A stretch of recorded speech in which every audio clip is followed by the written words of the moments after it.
The first commercial flight in world history occurred on January 1st, 1914, in Florida, lasting only 23 minutes between two cities just 21 miles apart.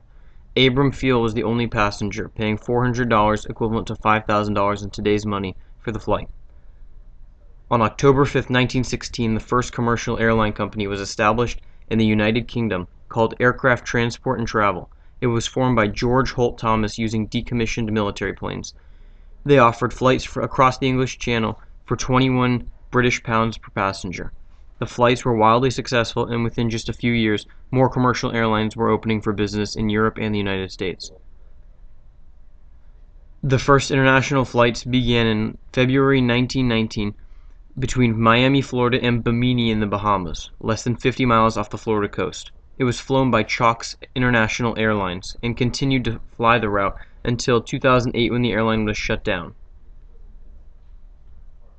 The Dutch airline KLM was established in 1920 by aviator Albert Plesman, originally flying from London to Amsterdam. It is the oldest continually operating airline in the world. The airline was also the first Dutch airline. It now flies primarily international flights.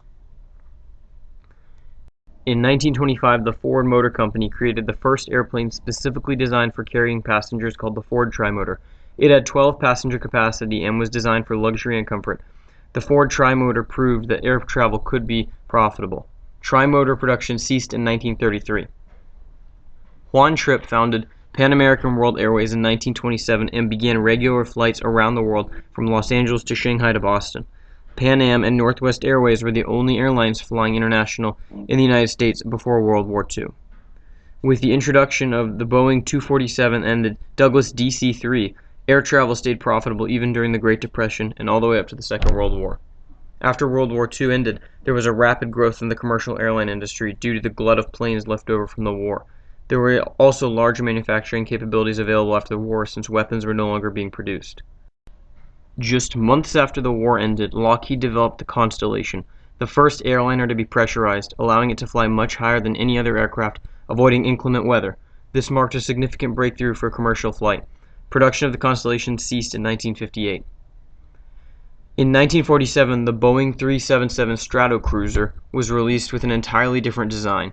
The Stratocruiser was able to carry up to 100 passengers, a capacity far larger than anything else on the market at the time. As capacities for passengers increased, individual prices dropped.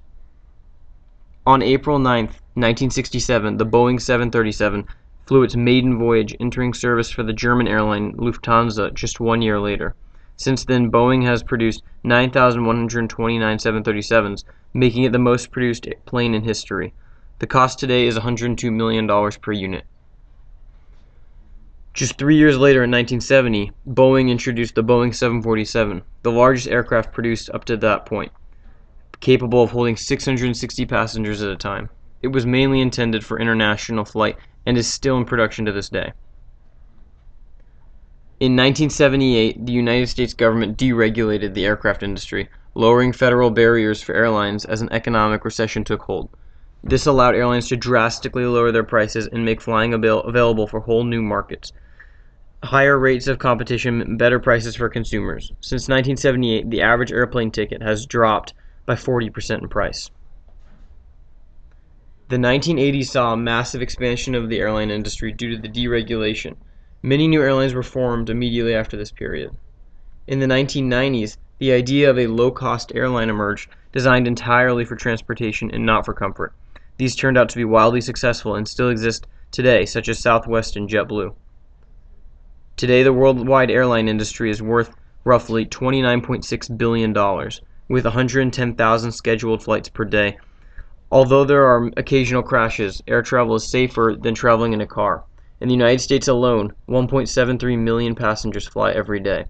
The airline industry has come a long way in the last 100 years.